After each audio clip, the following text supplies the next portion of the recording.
Première édition de Midi Actualité de cette première journée de 2026. Il est 13h30 à Kwamouth, dans le Maïndombe. Pour un peuple aussi croyant que celui de la République démocratique du Congo, la nuit charnière entre les années est un moment de dédicace et d'action de grâce. Dans les églises et paroisses catholiques, les chrétiens ont pris d'assaut chacun son lieu de culte la nuit dernière. Condensé des cultes dans ce reportage de Jacques Kabouaba. Adieu 2025, bienvenue 2026. Les prières du 31 décembre 2025 et du 1er janvier 2026 pour une nation croyante à l'instar de la République démocratique du Congo, une bonne partie de sa population était au lieu des cultes et prières pour dire merci au Tout-Puissant Hachem, Dieu créateur, pour l'année qui s'achève et lui confier celle qui commence. Toutes les portes d'église à travers la RDC, mais particulièrement dans la ville-province de Kinshasa, ont prié. Les officiers à divers endroits ont appelé à la repentance, au don de soi et à l'amour du prochain. Il faut éviter les péchés et faire des biens pour assurer l'harmonie avec notre Père Céleste, Dieu Tout-Puissant. De l'Église catholique aux églises de réveil, les prières de consécration de l'année 2026 étaient intenses, d'autant plus que les prophètes des malheurs prédisaient l'hécatombe. Les enfants d'El Roi, Dieu qui voit, n'ont piraté l'occasion partout où ils se sont retrouvés de remettre la République démocratique du Congo, son président Félix Antoine Tshisekedi Tshilombo, ses institutions, son armée de FARDC et la PNC, entre les mains de Yahvé Sabaoth, l'éternel maître de l'univers, afin que paix, bonheur et quiétude y règnent. Tous les fidèles ont pris d'assaut les sièges des paroisses et églises pour s'inscrire au nombre de ceux qui ont consacré la nation congolaise entre les saintes mains de El Gibor, Dieu puissant, Père de notre Seigneur et Sauveur Jésus-Christ. Croyant aux prières des saints, il y a lieu d'affirmer que tout se passera bien en RDC avec les concours de tous. Bonne année 2026. Une bavure policière ne passera sous silence. Elles seront toutes sévèrement punies, surtout en cette période des festivités de fin d'année. L'inspecteur général de la police nationale congolaise, le commissaire divisionnaire principal, Patience Mouchid Yav, s'est adressé aux éléments de la police pour que personne n'en prétexte l'ignorance. Cédric Kenina revient sur les grands axes de son message. L'inspecteur général de la police nationale congolaise, le commissaire divisionnaire principal, Philemon Patience Mouchidiave, durcit les tons. L'objectif est de garantir la sécurité des Kinois et mettre hors état de nuire tout policier qui déviera de sa mission républicaine. Et pour ce faire, le terrain municipal d'Ndjili a servi de cadre à un important briefing devant le chef d'équipe déployé dans le district de Tchangou. Le général Patience a exigé la rigueur, discipline et la présence effective 24 heures sur 24 sur le terrain. Le commissariat général de la police nationale congolaise, le commissariat provincial de la police, ils ont lancé un ordre opérationnel. Comment est-ce que la police doit sécuriser la population quinoise pendant cette fête de Nouvel An? Alors pour l'inspection générale, qui a comme mission de faire respecter les lois et les règlements de la République démocratique du Congo, nous avons ce devoir de venir suivre à la loupe et laisser la population quinoise fêter à l'aise. Nous sommes venus mettre la main sur ces policiers véreux, indisciplinés, qui ne veulent pas que la population fête comme il faut. Et nous sommes venus pour encourager ces policiers qui font du bon travail. Avec les soutiens des éléments de la 14e région militaire, les dispositifs sécuritaires mis en place visent à assurer des festivités apaisées dans toutes les 24 communes de la capitale. Les patrons de l'IG PNC promettent une évaluation rigoureuse et une tolérance zéro envers toute dérive policière.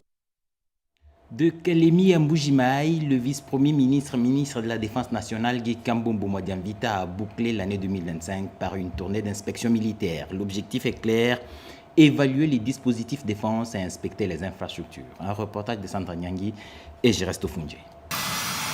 Arrivé à Kalemi le 31 décembre 2025, à la tête d'une importante délégation composée notamment du chef d'état-major général adjoint chargé des opérations et renseignements, du chef d'état-major général de la force navale et de plusieurs hauts officiers des FARDC, le vice-premier ministre, ministre de la Défense nationale et des anciens combattants, a conduit une mission centrée sur l'évaluation du climat sécuritaire et des capacités opérationnelles. Après une séance de travail stratégique à huis clos au siège du 22e groupement de la force navale, la veille, à Mbujimayi, l'avion du vice-premier ministre, ministre de la Défense nationale et des anciens combattants s'était posé sur le tarmac de l'aéroport international de Bipemba, ouvrant une séquence d'inspection tout aussi stratégique. Accompagné du général Gérard Panga, chargé de l'administration et de la logistique et assurant l'intérim du commandement de la 22e région militaire, le vice-premier ministre a visité le chantier de la dite région où un imposant bâtiment en phase finale de construction abritera l'aumônerie militaire et les bureaux administratifs modernes.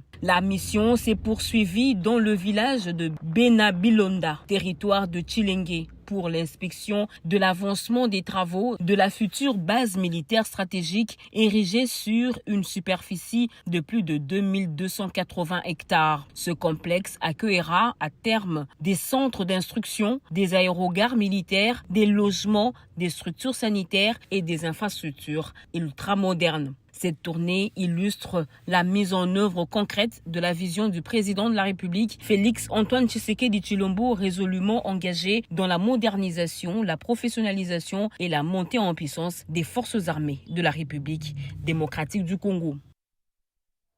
Accord de Washington pour la paix et la prospérité. Il faut étouffer tous les mensonges et rétablir la vérité. Le ministre de la Communication et Médias, porte-parole du gouvernement, Patrick Mouyaya, s'y est engagé. Dans le briefing presse du mardi dernier avec le vice-premier ministre, ministre de l'économie nationale Daniel Mukoko Samba, tous les textes signés à Washington étaient sur la place publique. Jacques Kaboba. Cet exercice de redevabilité a eu pour thème l'accord de Washington pour la paix et la prospérité, enjeux et perspectives. D'entrée de jeu, le ministre de la Communication et Médias a fixé le contexte de ces face-à-face avec le média. Ces documents, c'est une compilation de 3 textes.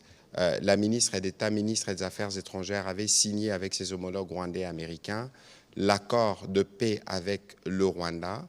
Dans la suite, il y a l'accord qui crée, ou le texte qui crée le cadre d'intégration économique régionale. C'est ce cadre qui va être créé lorsqu'on aura exécuté de manière satisfaisante le CONOP. L'invité, le vice-premier ministre et ministre de l'économie nationale, a tenu à souligner que l'accord signé avec Washington est loin d'être un deal, moins encore un bradage des ressources minières de la RDC. Par contre, a-t-il dit, il vise à remplacer le régime de pillage des minerais de la RDC par certains pays véreux de la sous-région par un système d'investissement sain et respectueux des tests légaux et réglementaires en vigueur en République démocratique du Congo. Il s'agit de 2 documents qui ont été signés entre les USA et la RDC.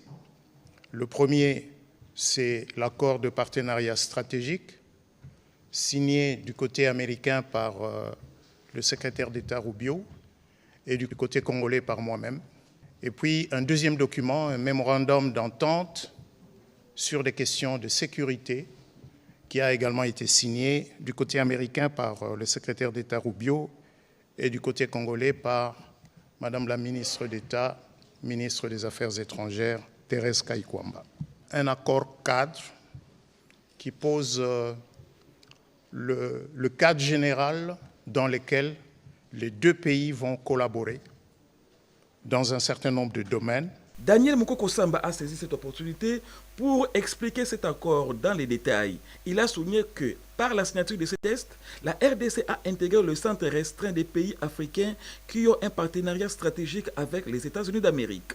Réagissant à une question, Patrick Mouyaya a souligné qu'il n'y a rien qui est écrit dans cet accord qui ne tienne pas compte de l'intérêt des Congolais. Tout ce qui s'est fait, je crois que nous nous assurerons d'avoir un accompagnement du point de vue de la communication pour que chaque État puisse être communiqué. Vous avez suivi que le vice-premier ministre vous a donné un délai de 30 jours.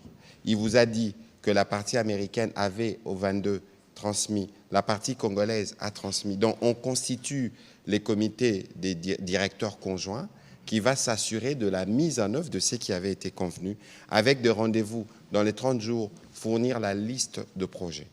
Et donc, tout ce qui se fera débutera, certains par des études ou certains par la vérification. Voilà, il y a tel projet. Donc, nous nous assurerons d'assurer de notre côté la transparence et régulièrement, il y aura donc de communiqués qui permettront aux uns, aux autres et surtout aux personnes de bonne foi de faire les suivis, parce que je fais cette nuance, parce qu'il y a des personnes de mauvaise foi et nous ne comptons pas sur leur bonne foi.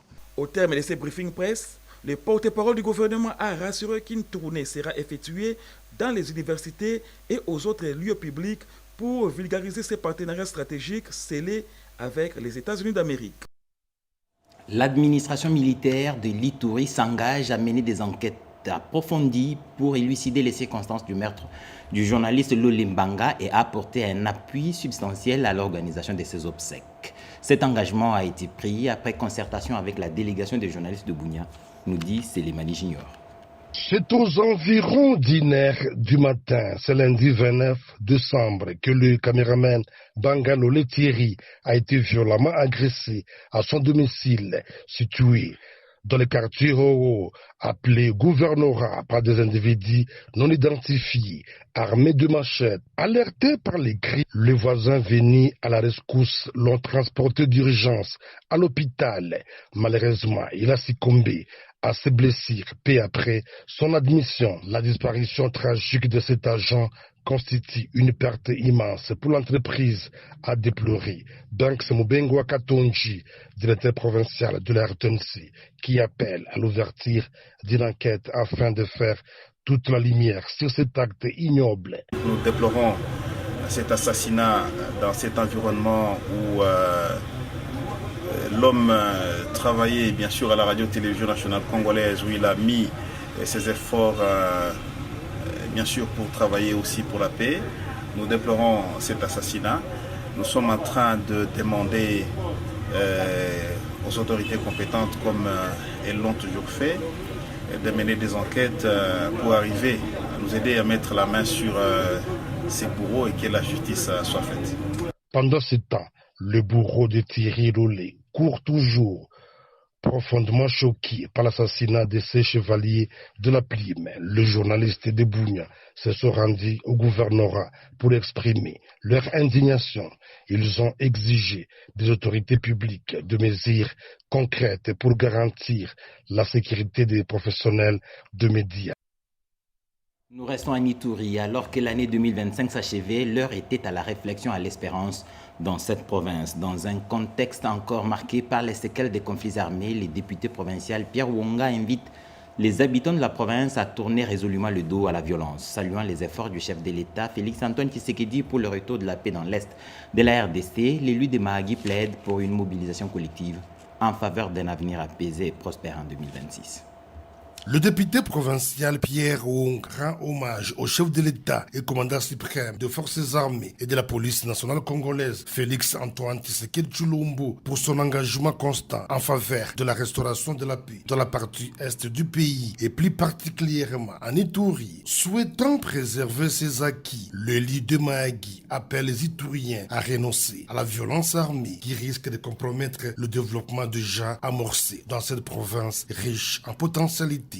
Je tiens à rendre un hommage appuyé au président de la République démocratique du Congo, chef de l'État, garant de la nation et commandant suprême des forces armées dans un contexte sécuritaire difficile.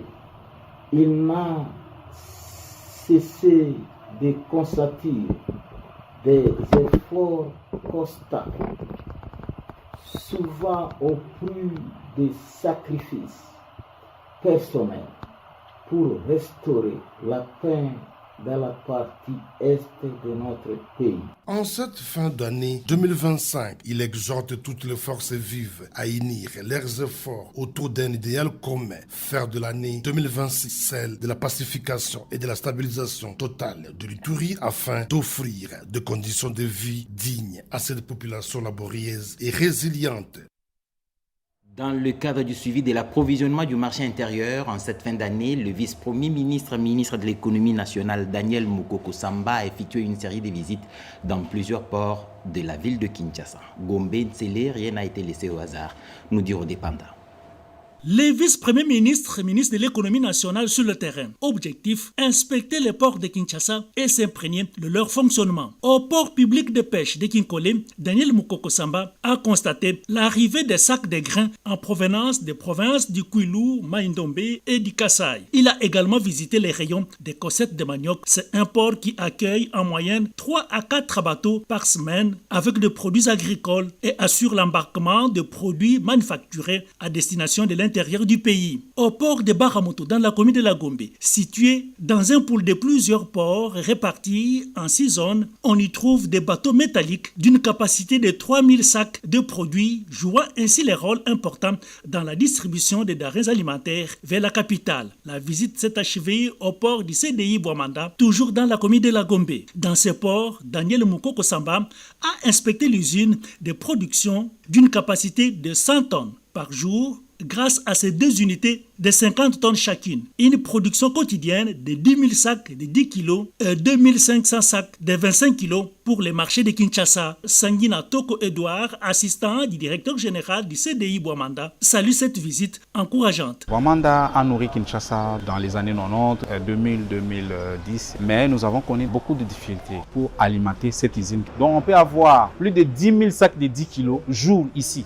S'il suffit que le gouvernement appuie Bouamanda en mettant des moyens conséquents pour financer les services de développement rural qui existent à Bouamanda. Nous avons également le problème de routes là-bas chez nous. Ici, nous avons plus de 7 dépôts de 2000 m² sur place à Kinshasa. Et à l'intérieur également. Voilà un partenaire fiable que l'État peut soutenir. Pour l'économiste national, Daniel Mukoko Samba, il se dégage la nécessité de bâtir une chaîne de valeur complète et bien structurée depuis la production jusqu'à la distribution. Il a souligné les insuffisances actuelles de la filière, notamment la qualité du maïs local qui peine à concurrencer les produits importés. Le VPM de l'économie a ainsi appelé à la normalisation et à un encadrement rigoureux de toute la chaîne de production locale afin de renforcer la compétitivité des produits nationaux et garantir durablement l'approvisionnement des marchés.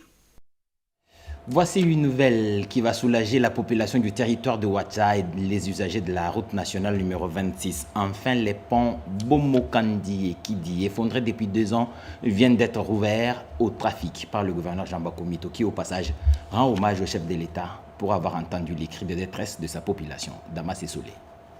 Enfin, fini le long calvaire de la population riveraine et des usagers de la route nationale numéro 26 et sous la traversée des rivières Bomokandi et Kidi, situées respectivement au PK 213 et 216 d'Issiro dans le territoire de Ouacha.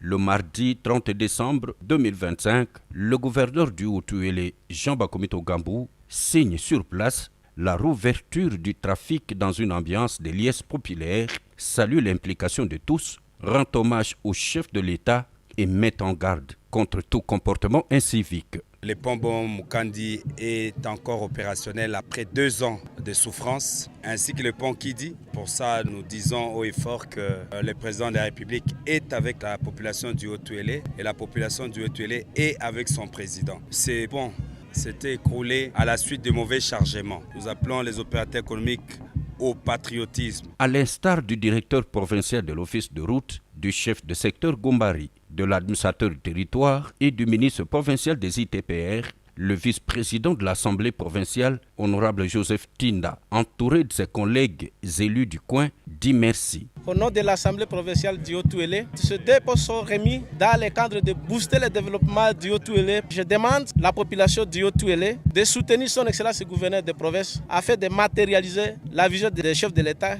Ces 2 ouvrages de 85 et 18 mètres linéaires d'une capacité de 45 tonnes construits et sur financement mixte, FONER, gouvernement provincial, pour remplacer ces 2 hérités des années 1920, sont un véritable cadeau de Noël et de Bonana que le gouverneur offre à sa population dans le cadre de la consolidation des efforts de désenclavement de son entité. Pendant ce temps, et toujours dans la province du Haut-Uélé, le vice-gouverneur Christophe Daramatata était en mission d'inspection des travaux de route en territoire de Dungu. Nathalie Mboula-Kabeya était dans sa suite. Le vice-gouverneur du Haut-Uélé, Christophe Daramatata, a mission de suivi dans l'arrière-province. Le lundi 29 décembre 2025, il inspecte les travaux de réhabilitation de la route Dungu-Sambia, financée par le Trésor public et provincial. Coup de chapeau à l'entreprise pour le respect des directives du gouverneur Jean Bakomito Gambou. L'honorable Jean Bakomito Gambou nous a mandaté pour l'inspection de la route. Nous sommes venus constater l'état d'avancement et voir comment les travaux se font sur terrain. Nous voici arrivés, nous l'avons constaté, et les travaux évoluent bel et bien, nous sommes arrivés. Nous pensons que s'il le faut comme ça, d'ici 3 mois, les travaux seront à son terme, ça sera aux satisfactions de tout le monde.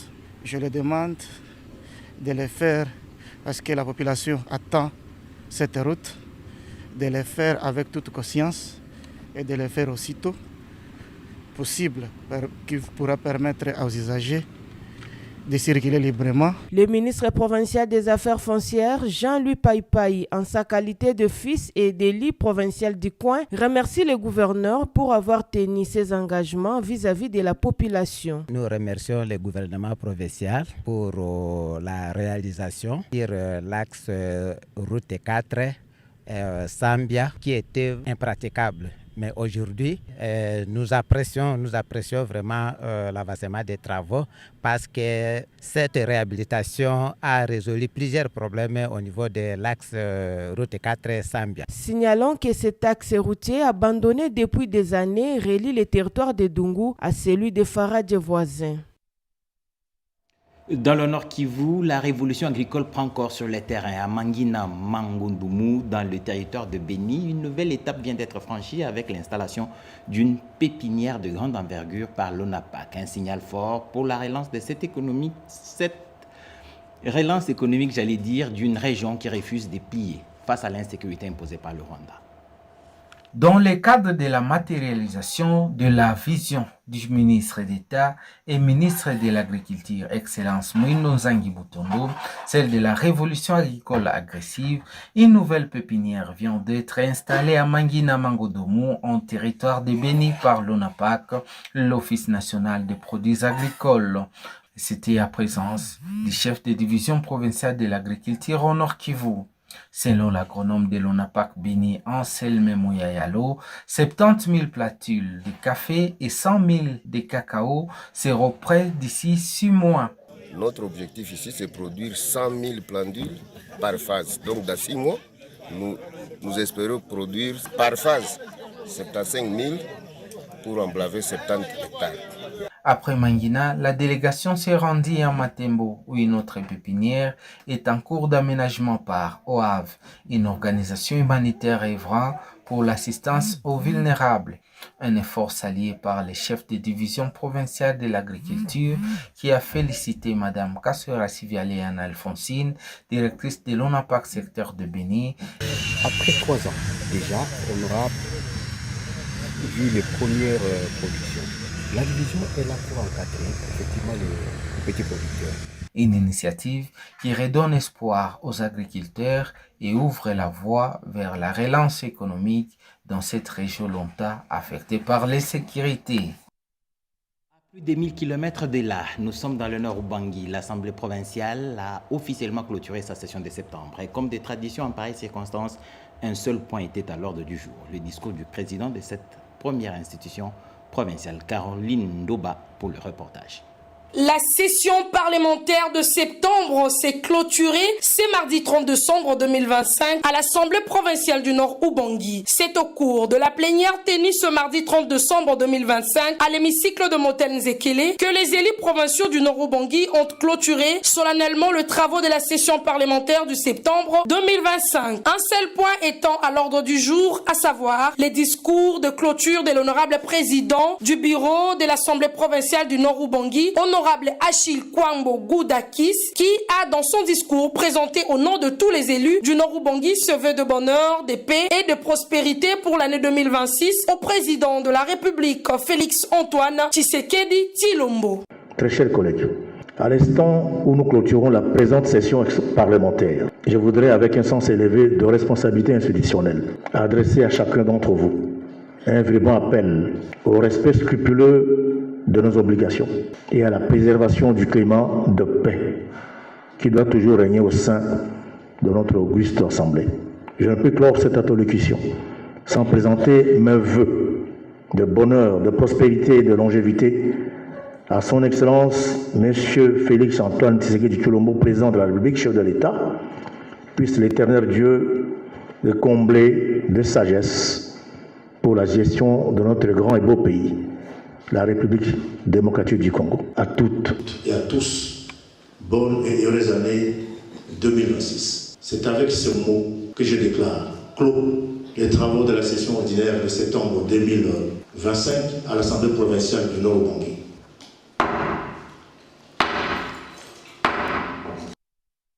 Kinshasa, projet d'appui à l'amélioration de la politique forestière de la RDC. Les experts du secteur de l'environnement réfléchissent sur les questions climatiques pour proposer des pistes de solutions qui vont intégrer dans la loi des éléments essentiels de lutte contre le dérèglement climatique. Iverson Kaboba pour le reportage. Présenter le projet d'appui au dialogue et à la concertation multipartite inclusive et intégrée dans le processus de gouvernance environnementale en République démocratique du Congo figure parmi les objectifs poursuivis au cours de l'atelier de présentation et de lancement du projet d'appui à l'amélioration de la politique forestière nationale. Depuis 2009, la République démocratique du Congo est engagée dans le processus de réduction des émissions liées à la déforestation et à la dégradation des forêts dans le pays en développement, ainsi que dans le rôle de la conservation et de la gestion durable des forêts. Nous sommes mis ensemble pour structurer notre contribution à l'élaboration de la politique forestière nationale. C'est un processus qui a pris de l'ampleur, mais aussi de la vitesse. Et nous essayons de rattraper le temps pour pouvoir contribuer à améliorer le contenu de ce document. Et nous avons constaté qu'il y a des choses qu'on pouvait ajouter ou compléter, qui nous ont poussé à voir un peu si on peut encore faire quelque chose pour que nous puissions avoir un texte. Vous savez, la loi, c'est pour les décennies. Quand on a des textes comme ça, il faut bien les faire parce qu'on ne change pas ça ou on ne travaille pas sur ça chaque fois. Notons que cet atelier a réuni des experts de l'environnement, la société civile et d'autres organisations. Tous réunis pour proposer des pistes et des solutions pour lutter contre le réchauffement climatique. Et pour terminer, nous nous rendons plus au sud de la République, à Kipushi, précisément dans le Haut-Katanga. La Fondation Caliste Mounana a clôturé la campagne de sensibilisation contre le VIH-Sida qu'elle avait lancée le 1er décembre dernier. Résumé dans ce commentaire. Lancée le 1er décembre dernier, la campagne de sensibilisation contre le VIH-Sida menée par la Fondation Caliste Mounana s'est clôturée le 30 décembre 2025.